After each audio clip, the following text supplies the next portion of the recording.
Alright, welcome everyone to Jubilee's afternoon service. If you're able, can you rise to your feet?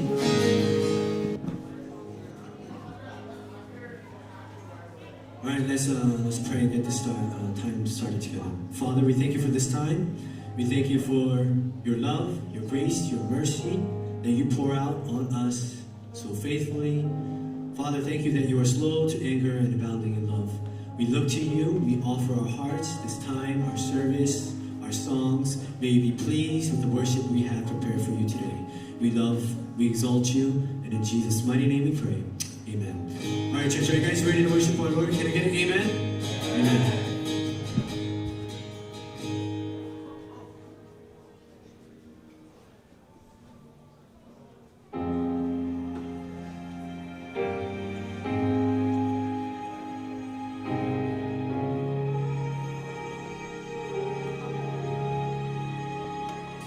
There's a place where mercy reigns and never dies. There's a place where streams of grace flow deep and wide. We're all alone. Ever found comes like a flood, comes flowing down. At the cross, I surrender my life. I'm in awe of you. I'm in awe of you. Where you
reason that I'm never alone. You're a good, good Father. It's who you are. It's who you are. It's who you are. And I'm loved by you. It's who I am. It's who I am. It's who I am. Whoa.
Yes, you are the good, good, and perfect Father, unchanging, unwavering, steadfast in all of your perfect ways.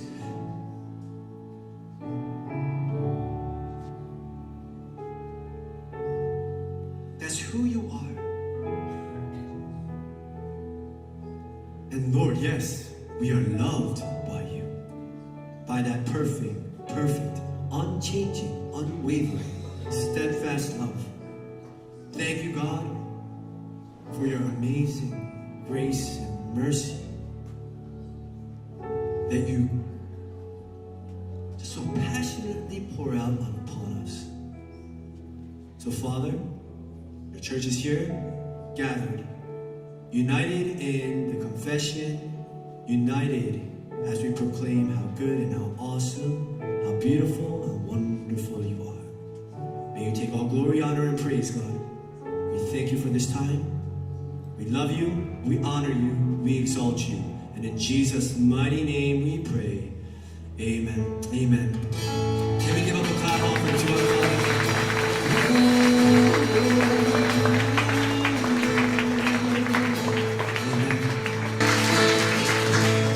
Church, let's all stay standing for the confession of the Apostles' Creed. I believe in God, the Father Almighty, the Creator of heaven and earth, and in Jesus Christ, His only Son, our Lord, who was conceived of the Holy Spirit, born of the Virgin Mary, suffered under Pontius Pilate, was crucified, died, and was buried. He descended into hell. The third day He rose again from the dead. He ascended into heaven and sits at the right hand of God the Father Almighty, whence He shall come to judge the living and the dead. I believe in the Holy Spirit, the holy universal church, the communion of saints, the forgiveness of sins, the resurrection of the body, and life everlasting. Amen. Church, you may be seated.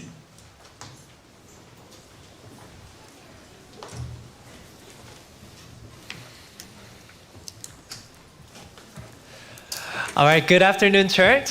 It's great to see everyone today. As we do every Sunday, there is our newcomers orientation right after the service.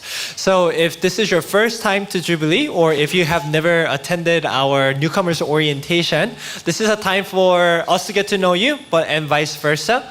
And at the end of the meeting, we have a small gift for you, which is an Ecclesia coupon. And the meeting is quite short too. So if you're new or would like to attend it, you will find one of our team members with a blue sign right here in front of the stage. Okay, and also if this is your first time to Jubilee, or if you are new to Jubilee, we would like to welcome you. So just right where you are, if this is your first time to Jubilee, could you just go ahead and raise your hand so that we can welcome you? Nice, we have a lot. Okay, awesome, thank you. Welcome. Jerusalem's Ministries' 15th annual soccer camp will be happening from July 28th to 30th from 8 a.m. to 5 p.m. each day at Seoul Foreign School. This camp is for the 3rd to 6th grade boys from different orphanages. And they have about 39 boys signed up, and they're looking for volunteers who can serve all 3 days of the camp. So it's a very meaningful camp and a way to show God's love. So those who are interested, you can find our sign-up sheet on our link or on our website. And also, this is an announcement about Wednesday night, that the Wednesday night service or the Bible study is on summer break during the month of July, and the Wednesday night series or the service will resume in August with Bible study. Next, please. The registration for Vacation Bible School is open, and as announced before, the dates of VBS will be July 31st to August 2nd, Thursday to Saturday. And it will be open to all children and family in Jubilee and also outside of Jubilee. And the detailed schedule can be found at the registration page. So if you know anyone whether it is your own child, which I don't think we have many here, or if you know any families or children, please share the news. And also there's an early bird registration, which will be open until July 13th with 100,000 Korean won per child for 3 days. And there will be a price discount for any additional siblings. And as this is an opportunity for us to reach to the families outside of Jubilee, please invite any families you know. And also you can find the registration link on our website. So if you go to our website, you will find an announcement section. You click that and then you will see our announcement. And then when you click that link, you'll be able to see the registration link. Next, please. For the month of July and a little bit into August, we have lots of fun activities coming up. First one is Brushing with Bob. It's going to be an event on July 9th, Wednesday, from 7 p.m. to 9 p.m. It's going to be a time of following along with the video and painting along as you follow the video. There is a fee that you have to pay. It's 15,000 Korean won. This covers all the materials that you will use, and you can also take home the final project. You need to sign up, which you can find the sign-up form on our app or on our website in the same way that I just told you. And there's a minimum of 10 people for this event to happen, since we'll need to buy all the materials needed. And also another one is Chicken Night, which is our annual summer social favorite, happening on July 23rd, Wednesday, 7 p.m. to 9 p.m. And this year, the main contest here is bring your own sauce and see if it's the best. So this can be your sauce from a store-bought sauce or some special homemade ones that is a family secret or generation secret. So you can bring those, and you can also sign up on our app or on our website. And the last one, last activity of the summer social is LOTR Marathon, which is Lord of the Ring Marathon. And rather than having one movie night, they decided to watch the whole trilogy of Lord of the Rings together throughout the 3 Saturdays. So starting in July 12th and ending on August 9th, 2 p.m. to 5 p.m. On the second floor at church. Small snacks will be provided, but you are more than welcome to bring your own snacks as well. Okay? And now we'll go into the time of scripture reading and prayer.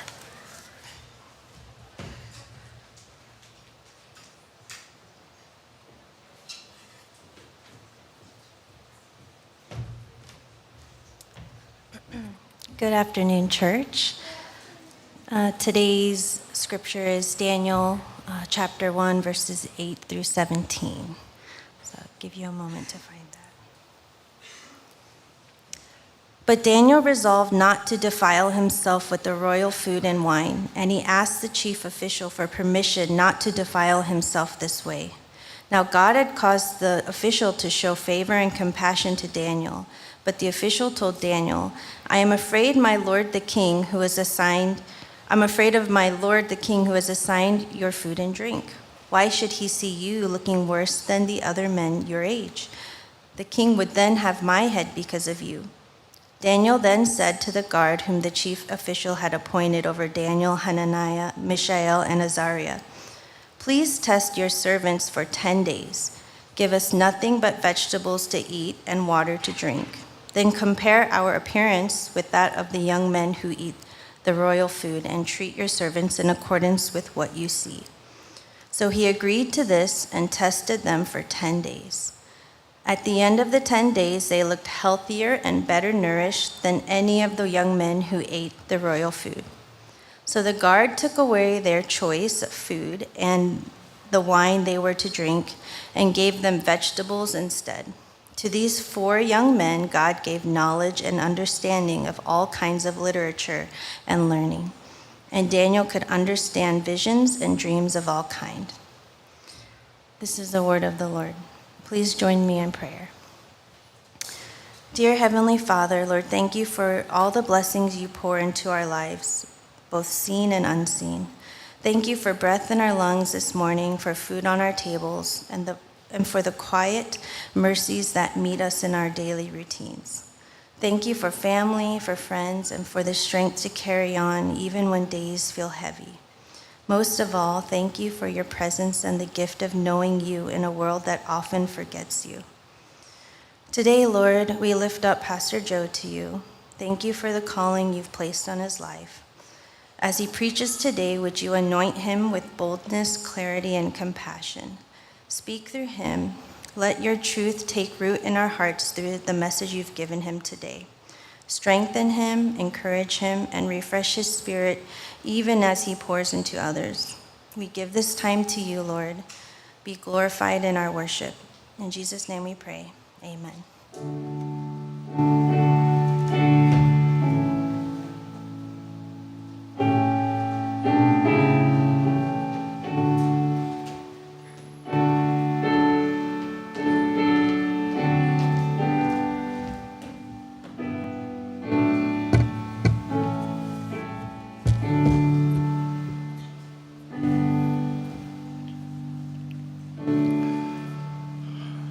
All right, good afternoon, everybody. It's wonderful to see you guys out here today. Like we do every week, before we begin, let's just take a brief moment to turn to our brothers and sisters around us, and let's greet one another in Christ. Let's do that right now.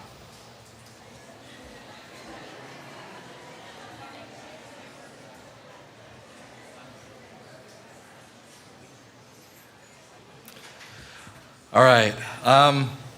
So since we started our church themes this year called Courageous Love, there's actually been something on my chest that I've been wanting to share with you guys for a while. Now, we all know that love can take a lot of courage, right?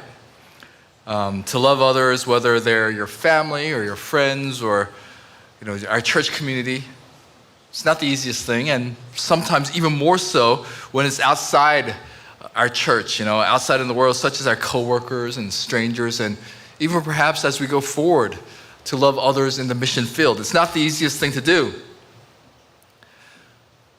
But there's another area of life where I believe that we need a lot of courage today.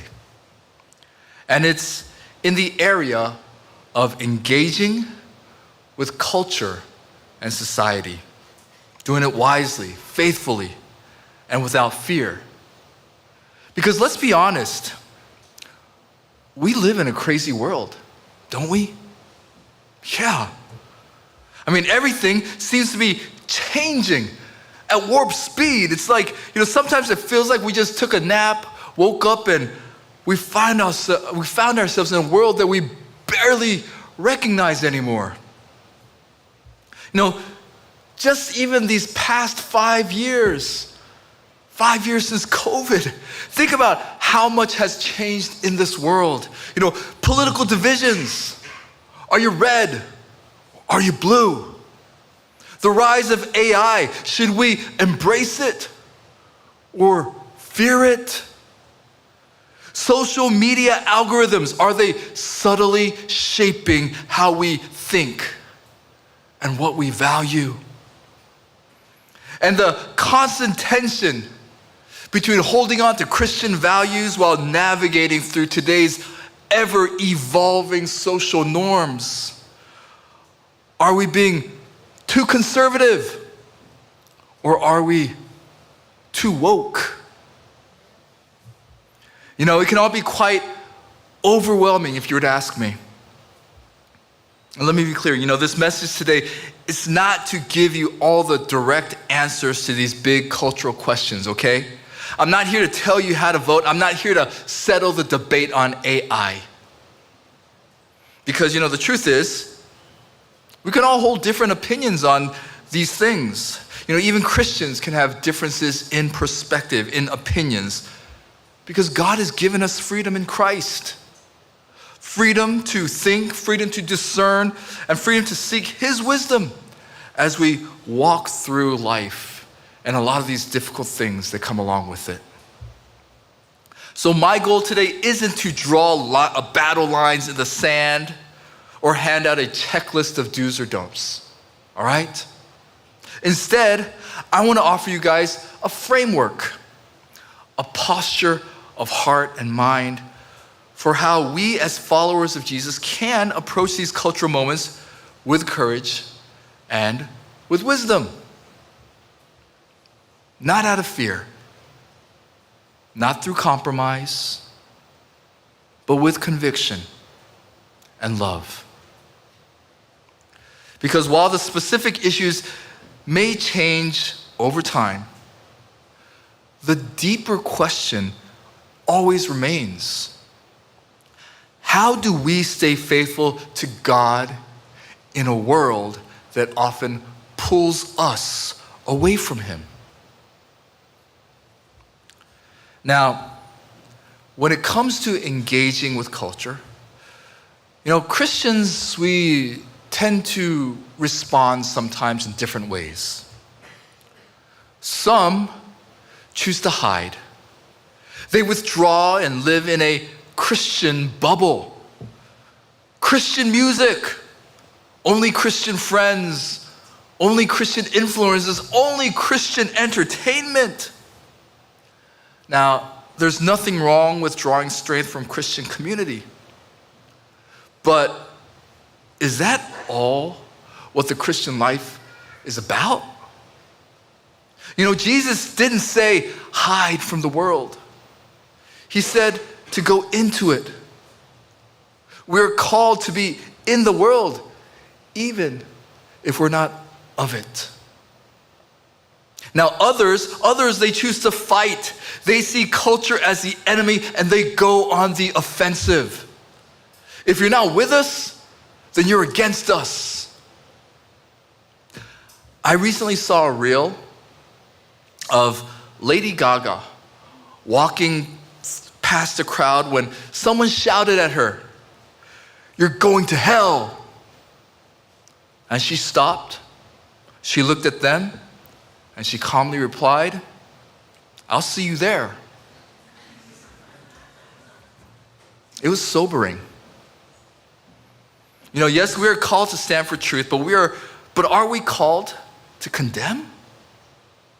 Jesus came to save the world, not to scream at it. And even when he spoke hard truth, and there were times he did it with love, not with self-righteous anger. Then there are those who simply conform. They say, it's too hard to resist, so I'll just blend in. They still identify as Christians in private, but there's little that distinguishes their lives from the world around them. But Jesus, he didn't call us to blend in. He called us to be holy, to be set apart. But what does that even really mean? Do you guys see the challenge? Does any of this sound familiar to you? In today's complicated and fast-changing world, I think we can all agree that it's not easy being Christian. It's not easy. But there is a way. There is a way. And to find some of the answers here, we're going to turn to Daniel chapter 1 today. Because Daniel's world was just as complicated as ours, if not more. So today we'll explore this question, how can we live wisely and courageously as people of God in a world that often doesn't acknowledge Him? All right? Let's think about that today.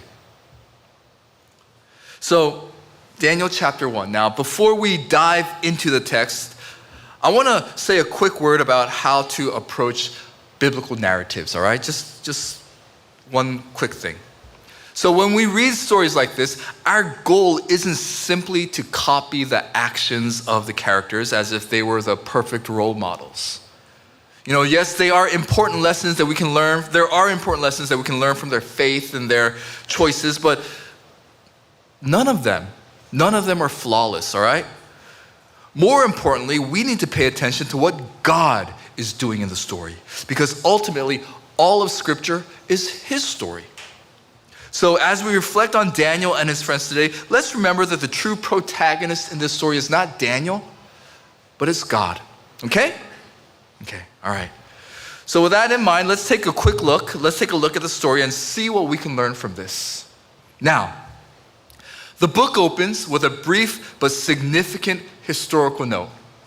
Verses 1 and 2, they say this: in the 3rd year of the reign of Jehoiakim, king of Judah, Nebuchadnezzar, king of Babylon, came to Jerusalem and besieged it.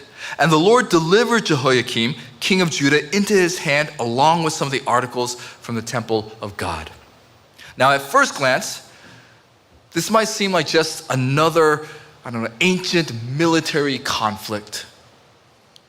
But for the people of Israel, this was far more than just a political or a military loss. These 2 verses mark the beginning of a very deep identity crisis. You see, in the ancient world, war was viewed as a battle between the gods. So if one nation conquered over another, it meant that it was assumed that their god had won. So when Babylon invaded Jerusalem and carried off sacred items from the temple, it looked, at least on the outside, that Babylon's gods had defeated Yahweh.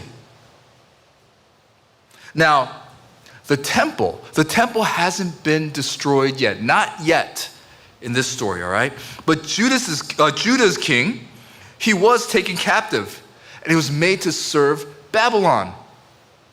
And the removal of the temple articles symbolized a deeper violation here. The spiritual heart of Israel, it had been defiled. And then just a few years later, the unthinkable eventually would happen. The temple itself, the very center of Israel's identity as the covenant people of God, it would be reduced to rubble. So for the Israelites, it would have felt like everything was unraveling. Who are they now? Without their land, without their king, without their temple. And it's in this moment of crisis, that we meet 4 young men: Daniel, Hananiah, Mishael, and Azariah. Now, we don't know much about their early lives, but verse 3 tells us that they were from noble families. Perhaps they were even from royal lineage. The line of the kings. Nebuchadnezzar, he ordered that the best and the brightest young men from Judah be brought into his court for training. And when the Bible says young men here, most scholars, they would agree that they were likely between the ages of 13 to 18. They were teenagers. Just imagine the trauma here.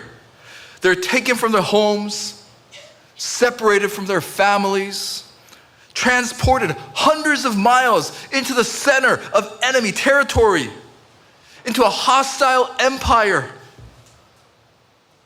When I think about that, I can't help but think about my own children. How would they react in a situation like this? If you really think about it, it's quite terrifying. But Nebuchadnezzar, he wasn't just taking prisoners here.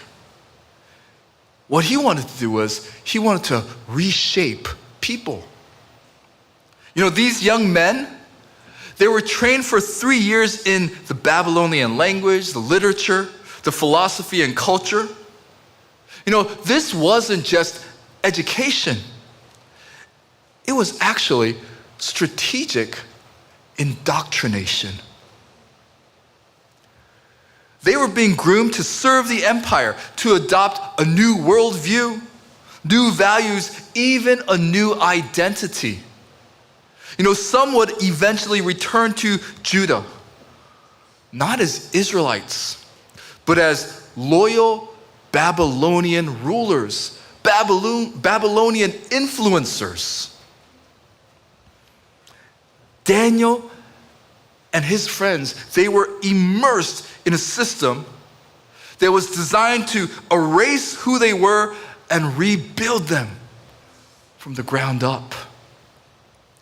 They were taught Babylonian religious practices like divination.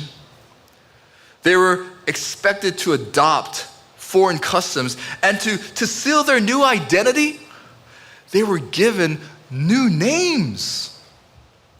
You know, in the ancient world and even today, names carry deep meanings. They reflected spiritual identity. They reflected heritage. You know, Daniel means God is my judge. Hananiah means the Lord is gracious. Mishael means who is like God. Azariah means the Lord is my help. But Babylon gave them new names tied to their own gods. Daniel became Belteshazzar, likely meaning lady, protect the king. It's likely a reference to a Babylonian goddess. Hananiah became Shadrach, linked to the moon god, or Marduk. Mishael became Meshach. It's another pagan name. Azariah became Abednego, servant of Nabu, the wisdom god of Babylon. You know, this wasn't just a name change, all right? It was an attempt to redefine who they were spiritually, culturally, and personally. And yet, you know what's remarkable about this? It's remarkable that Daniel and his friends, they didn't resist. They didn't resist everything here. They didn't protest the education. They didn't refuse the name changes. They didn't run away. They didn't rebel. Instead, they engaged. They entered the system and they excelled. You know, verse 17 says this: to these 4 young men, God gave knowledge and understanding of all kinds of literature and learning, and Daniel could understand visions and dreams of all kinds.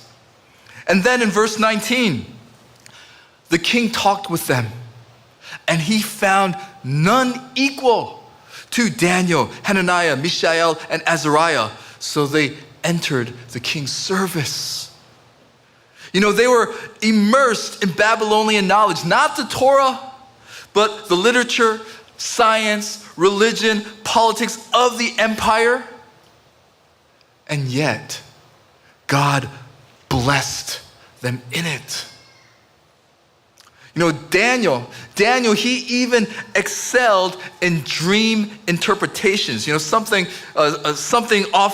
like this, it was often associated with the occult in Babylon. But like Joseph in Egypt, you guys remember Joseph? Like Joseph in Egypt, God used it redemptively. They were engaged. They were excellent. And yet, somehow they remained faithful to God. They learned the things of Babylon without being absorbed by them. Now, how was this possible? So as mentioned, you know, Daniel and his friends, they didn't reject everything about the Babylonian culture wholesale. They embraced the education and the culture behind it. They accepted the new names, but there was one area where they decided to draw the line: the food. Now, all the young men were assigned food and wine from the king's table. You know, the best food, the best wine in the empire. I imagine these to be quite luxurious meals, an ancient version of filet mignon and the nicest Cabernet. every day. Oh. But Daniel and his friends refused. Verse 8 says, "But Daniel resolved not to defile himself with the royal food and wine. And so he asked the chief official for permission to abstain." Now, the official hesitated. If Daniel and the young men, they looked sickly, worse than the others, it could cost him his life. So Daniel proposed a test. Give us 10 days, just vegetables and water, then compare us to the others. And then after 10 days, they looked healthier and stronger than everyone else. So with that, the official let them continue. But here's a question. Why food? Why food? Why was this the line that they wouldn't cross? Why draw the line here when they had accepted so many other changes? Now, there are a few possible reasons for this, okay? One, it could have been about ritual defilement. You know, they were Jewish after all, and so the food may have violated some of the Jewish dietary laws. You know, maybe it included pork or some other unclean meat. Maybe it had been offered to idols. I'm not going to completely rule this out. There is something there. But this explanation does have its limitations as well. You know, they were also learning other Babylonian practices like divination, which would have violated other Jewish laws. And if idol offering was the issue, then what about the vegetables? They would have been offered to the idols as well. So while this could have been part of the reason, it's probably not the whole reason. All right? Then, number two, it could be about preserving identity. Another possibility is that Daniel was drawing a symbolic line here because food often carried covenantal significance in the ancient world. You know, eating from the king's table, it could have implied loyalty to Nebuchadnezzar.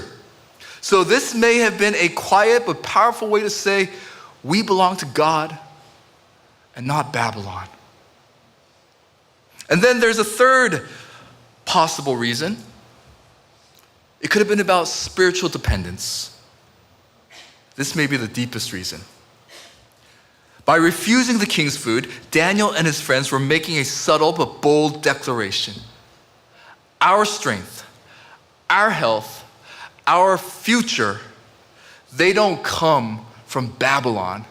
They come from God. Now, personally, I find this explanation the most compelling. But actually, the text, it doesn't give us a clear reason. So maybe that's intentional. So maybe there's a bit of all of this at play here. All right? But whatever the reason, here's what I'd like for you to learn from this. Whatever the reason, their decision was intentional and it was prayerful. They didn't act with arrogance. They didn't stir up controversy. They acted with humility, respect, and conviction. And God honored it. In this small, quiet act of faithfulness, they held on to who they were. And so they rose to the top of Babylon's system. They learned its ways better than anyone else. But they didn't lose themselves. They stood firm. They lived wisely. And they trusted God to sustain them. You know, just as their world was chaotic and hostile to God, so is ours. Much of our culture today, it doesn't acknowledge God. And at times, it actively opposes him. But through their example, but more importantly, through what God did in and through them, I believe we can learn how to engage faithfully in the world around us even today. And with that background in mind, I'd like to share three lessons that I feel we can take away from Daniel 1 that can help us navigate culture and society today in our world with wisdom and culture. All right? So here we go. Three lessons to be savvy Christ followers in culture today. Lesson 1, point 1, God is always in control. You know, one of the central themes of the book of Daniel, even in chapter 1, is the sovereignty of God over all of human history. You know, the structure of the book is quite unique.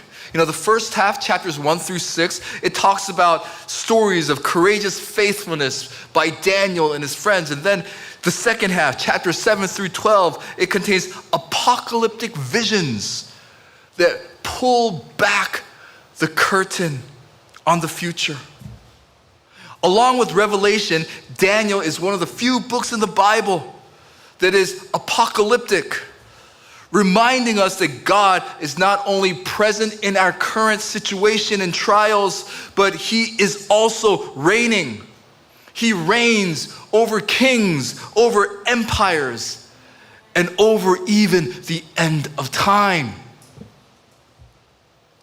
And right from the start, we're reminded of this, that God is in control. Daniel 1:2, again, it says this, the Lord delivered Jehoiakim, king of Judah, into Nebuchadnezzar's hand. You know, this wasn't the gods of Babylon defeating Yahweh. No way, man. This was God allowing this to happen. This was God allowing exile. It was a consequence of Israel's long history of disobedience, because for generations, you know, God had patiently been calling his people back to him through the prophets, through his grace, through his mercy. But they continued to turn away. And so eventually, exile came as a consequence of their disobedience. But it was God who allowed this to happen, because God is the one who is in control. But even in the exile, God did not abandon them. Even in exile, he was present. He had a plan. At the end of chapter 1, we're told that Daniel remained in the royal service until the first year of King Cyrus. Do you know who King Cyrus is? He's the Persian king who allowed the Jews to return home. You know, that detail may seem so small, but it's so significant. It points to something so much bigger. Even in hardship, the story was always moving towards restoration. And ultimately, you know, Daniel's story, it points us further to a greater rescue, a greater restoration that comes through Jesus Christ, who delivers us all from the exile of sin. And it's not just this, but you know, God's sovereignty, it's woven all throughout chapter 1. Verse 9 again, God caused the official to show favor and compassion to Daniel. Verse 17, to these 4 young men, God gave knowledge and understanding.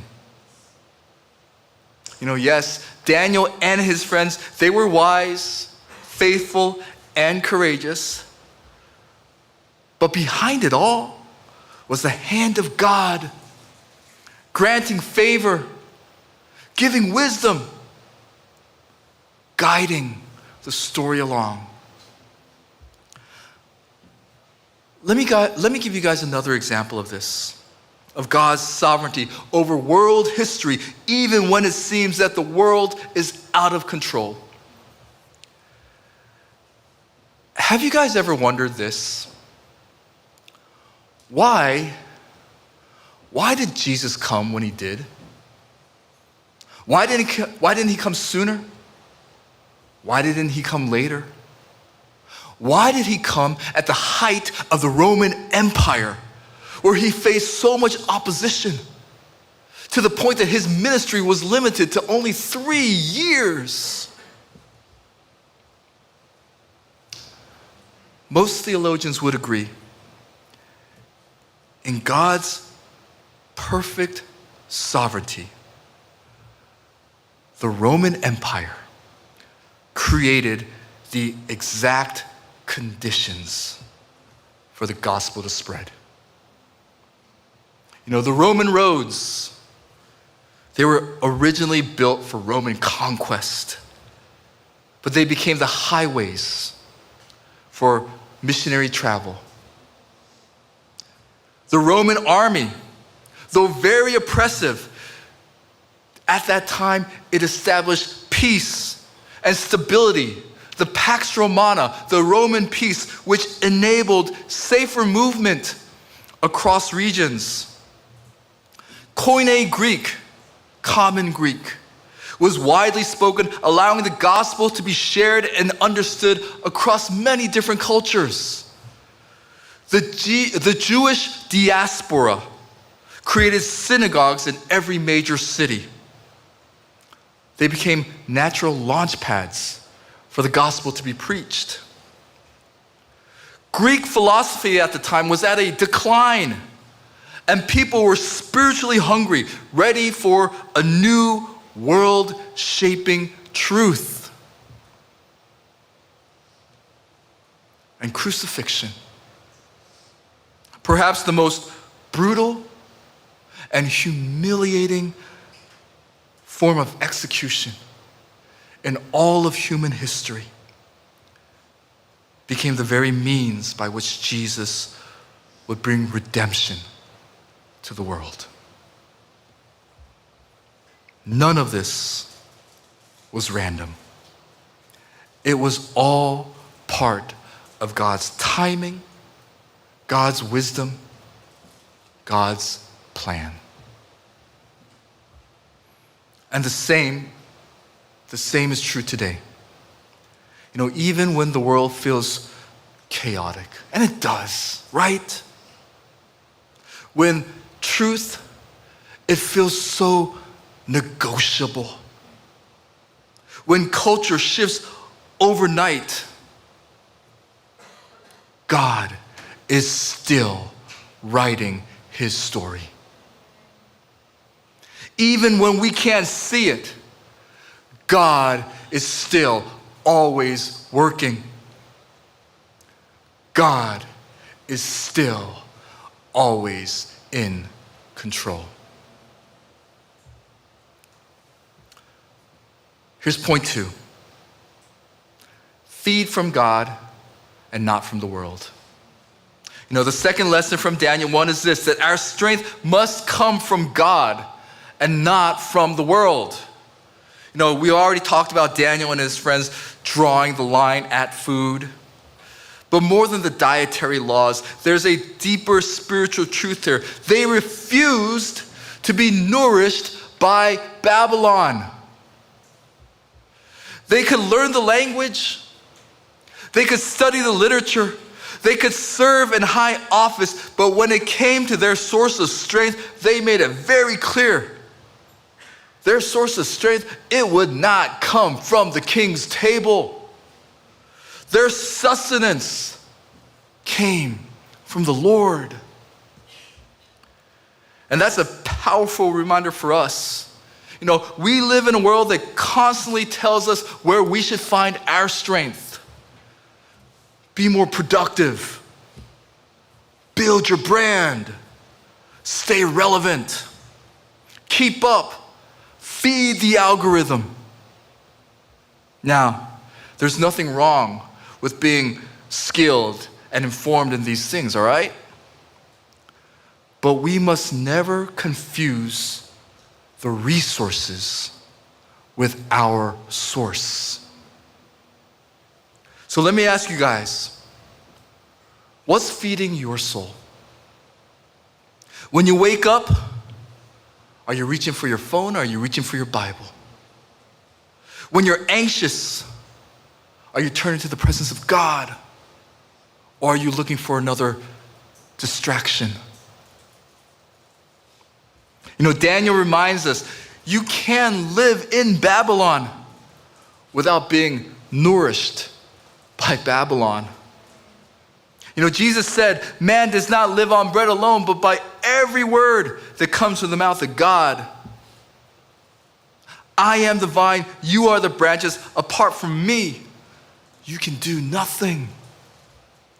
You know, when we disconnect from our true source, we run dry. We get exhausted, anxious, bitter, burned out. But when we stay rooted in His Word, His presence, and His Spirit, we can remain steady and full of life, even in a draining world.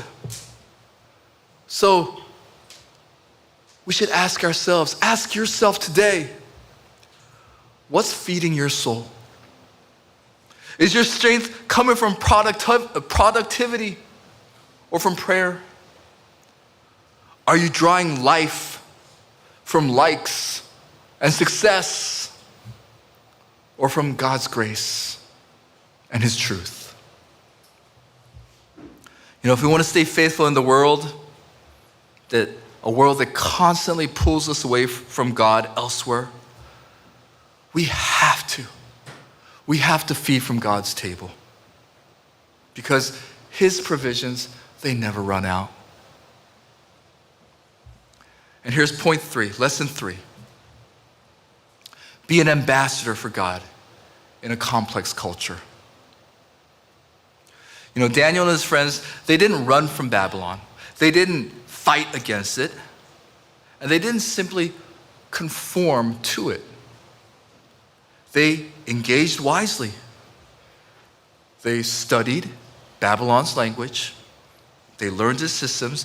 They rose to positions of leadership. Yes, they were trained to be ambassadors for Babylon, but instead they became ambassadors for God in Babylon. Paul says in 2 Corinthians 5:20, we are therefore Christ's ambassadors as though God were making His appeal through us. You know, that's a calling to us. That's our calling too. But let's be honest. That's not easy, right? You know, we live in a world that often tells us to check our faith at the door before we come in. Especially in our schools, our workplaces, a lot of the different places in our public lives. And it can feel like Christian values, they are increasingly out of step with the culture around us. So what do? We don't compromise. We don't isolate. We don't throw grenades from the sidelines. We have to engage with wisdom, grace, with courage. You know, God hasn't called us to retreat from the world. He's called us to represent Him within it. Sometimes, you know, we think that being an ambassador, it means preaching sermons or quoting scripture all the time, every time, in every conversation. It's all about Jesus, man. But often, it simply means living faithful lives in public. How we speak, how we work, how we create, how we treat others. Even things like pop culture or social media, we don't have to run from them. We can stay aware. We can stay prayerful and even enter into those spaces to be light. There's a lot of garbage out there. Wouldn't it be good to be the light in the garbage? There are tools like Google Trends. You guys know Google Trends? For example, something like that. It shows you exactly what people are searching for, what they're caring about in real time. That's helpful for us. Not so that we can mindlessly follow along with all the trends, but rather so we can understand it, enter into meaningful conversations, respond with truth and love. Earlier I mentioned AI, social media, and the shifting social landscape around us. And my point wasn't to take a position, but to say we need courage, we need wisdom to navigate it. If I can be real with you guys for a moment, I'm a Gen Xer.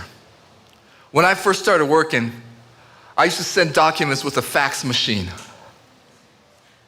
Some of you guys know what a fax machine is, right? The first service people started laughing because they know what I'm talking about.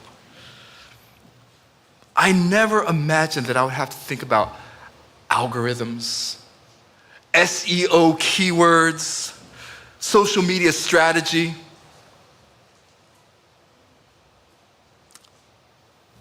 But here are we now. Here we are, guys. Even for me as a pastor, if I'm not aware of these things, I'm behind the times. I'm irrelevant to you.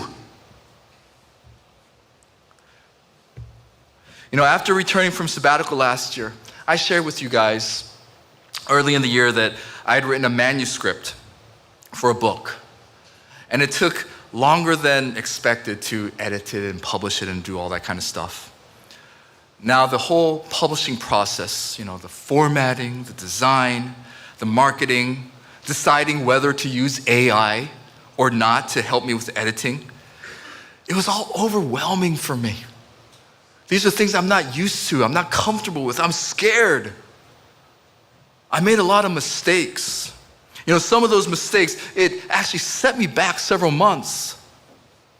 But I kept going. And then, just this past week, I finally finished the final formatting and for everything, for both the paperback and the Kindle editions. And so I'm now finally ready, and I'm planning to upload it onto Amazon sometime this week, hopefully tomorrow when I'm not working tomorrow. And the book is titled, Who I Am, a memoir of an American Korean in search of identity. Now, I don't expect it to become a bestseller. I'll be very surprised if I break even financially.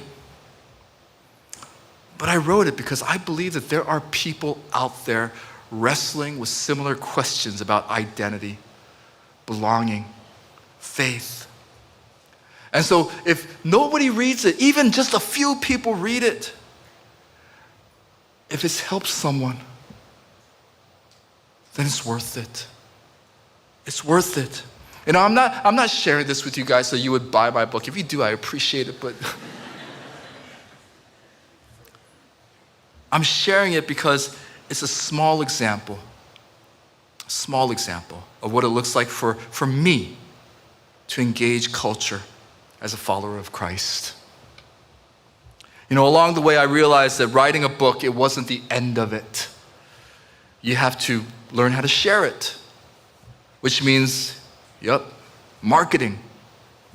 And in today's world, that often means being on social media. That terrifies me, man. That was scary. The only social media that I've done is every once in a while I'll share a food photo or photos of my family on a trip somewhere. That's it. What did I know? I didn't know how to make content. And I was afraid no one would watch. I was afraid someone would watch.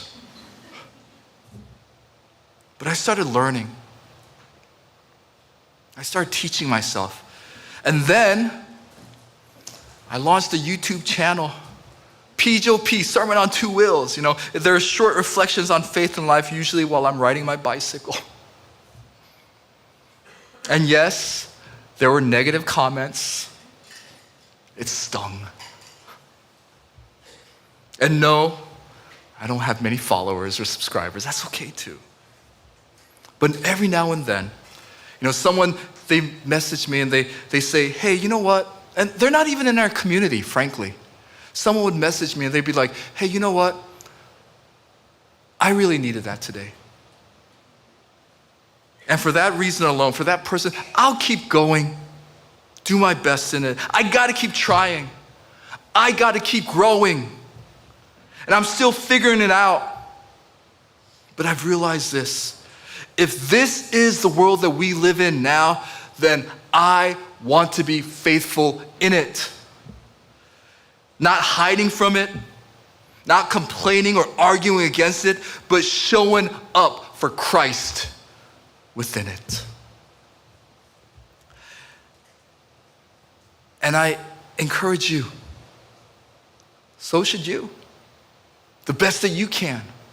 You know, not everyone is called to write a book or start a YouTube channel, but whatever God has placed you in, you are His ambassador. So don't retreat, don't rage, don't conform. Engage with wisdom. Do your best to excel in it. But also live with God's grace and trust that God can use your faithfulness, however small, for something greater than any of us can ever imagine. So the title of today's message is this: Culturally Courageous, because this is exactly what God is calling all of us to be. To have the courage to live for Christ in a world that we're actually in. To remain faithful, not fearful. To be bold without being bitter. To be set apart without being isolated. It won't be easy. It will take wisdom, humility, and real courage, but it's worth it because God's kingdom is worth it. You know, there will be times when you will be called to get really uncomfortable. Times when standing for Jesus will cost us something significant. And next week, we'll talk more about that, what it means to suffer well for Christ, okay? But for today, may we leave here committed to this, to be savvy, faithful, and courageous followers of Jesus in the middle of Babylon. Amen? Amen. Let's pray. I want to encourage you guys to respond right now on your own. Just take a moment to ask the Lord for strength, for courage, because I know that right now this may seem good, but when we turn around tomorrow and we're faced with the reality of the world, it's not going to be so easy. So let's take an opportunity right now to ask for God for courage. Even though the world may not be the most beautiful place, it is still a beautiful world that the Lord created and He sent us to be part of. So whatever area that you're part of, whatever area that you're in, ask the Lord for strength, knowledge, wisdom, to not conform, not fight against it, not hide from it, to be part of it in a good way, in an excellent way for His kingdom. Let's pray.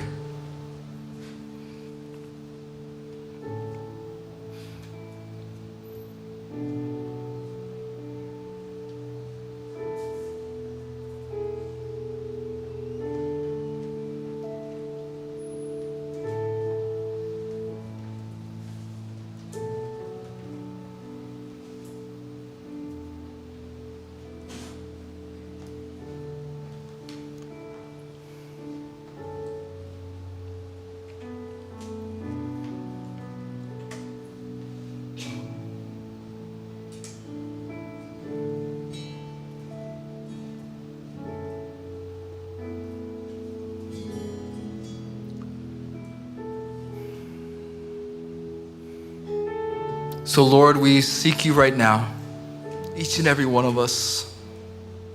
We need you. We need you to be the source of our strength. Because we live in a world that oftentimes is so difficult for us to navigate. It's so difficult at times for us to confess to the world that we are followers of Jesus. It's a world that oftentimes seems like it's against you. It doesn't acknowledge you. And yet, Lord, we know that you are the only truth, the only way, the only life. So in each and every one of our lives, Lord, I ask that you give us your courage to go out into the world, courage to do our best, to be excellent in the different areas of life that you have called us to engage with the world, engage with culture, not fight it, not run from it, but with love, with mercy, with compassion, with a posture of dialogue. But it's so hard, so we need you that much more, Lord. Help us to have greater faith in you, that in everything, all the chaos in this world, that you are still in control. Even when we don't see it, help us to have faith for us to know that you control all the kings, the empires, even the end of times, Lord. That is the God that we serve. So help us to live in this light with this understanding, and every day be bold in this world, brave in this world. Help us to do our best in this world. Thank you, Lord. Thank you. In Jesus' name, amen. All right, guys, we're going to continue in a time of worship with offering. So can I invite the offering ushers to come forward, and our worship team will lead us in another song.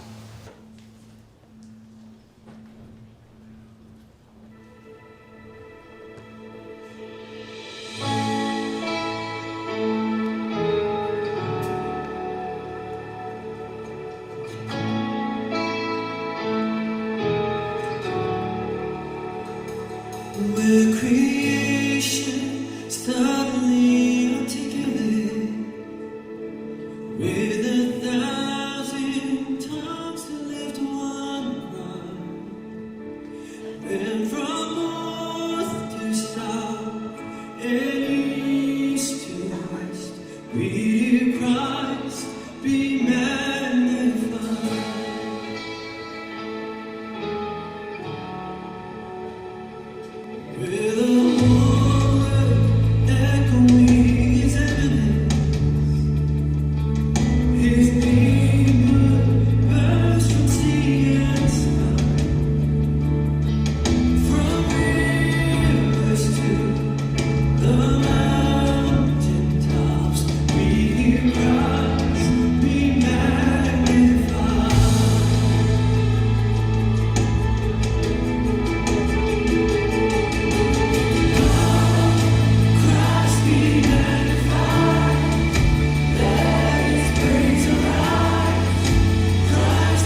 Thank you, Lord, for this time of offering, Lord, as we come before you and offer a little bit of ourselves. But really, it's a greater offering, Lord, that everything in our lives, not just here on Sundays, but the other areas of our lives that oftentimes can seem so difficult, even that is an offering unto you. Every bit of strength that we have in this world, as we engage with this world, as we engage with culture and the different people, Lord, may we be reminded at this time that even that is an offering unto you, to your kingdom, to live for you. So Lord, we thank you for this time of offering. We thank you for the cross of your Lord, of our Lord, your Son, Jesus Christ, so that every day we can draw from the strength of the cross and move forward into the world. So bless us, Lord, and be with us, Lord, and strengthen us. We thank you, Lord. We thank you. You're so beautiful. You're so good to us. Thank you, Lord. In Jesus' name we pray. Amen. Amen. Church, let's give a clap offering to our Lord.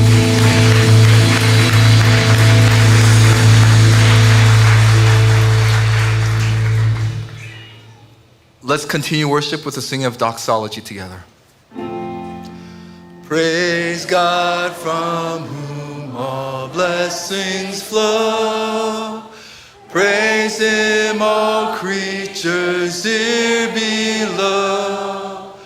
Praise him above, ye heavenly hosts. Praise Father, Son, and Holy Ghost. Amen. Church, will you pray the Lord's Prayer with me? Our Father, which art in heaven, hallowed be thy name.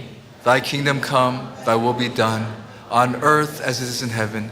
Give us this day our daily bread, and forgive us our trespasses as we forgive those who trespass against us. And lead us not into temptation, but deliver us from evil.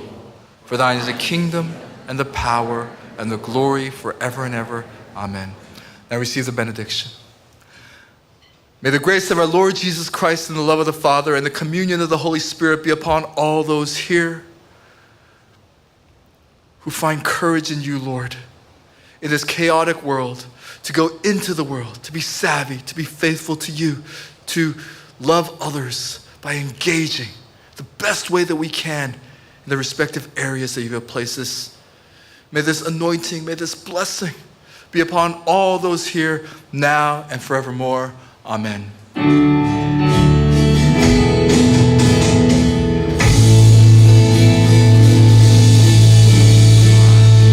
All right, newcomers, we love to get to meet you, so come join us in the front for our orientation. Everybody else, have a wonderful Sunday. God bless you guys.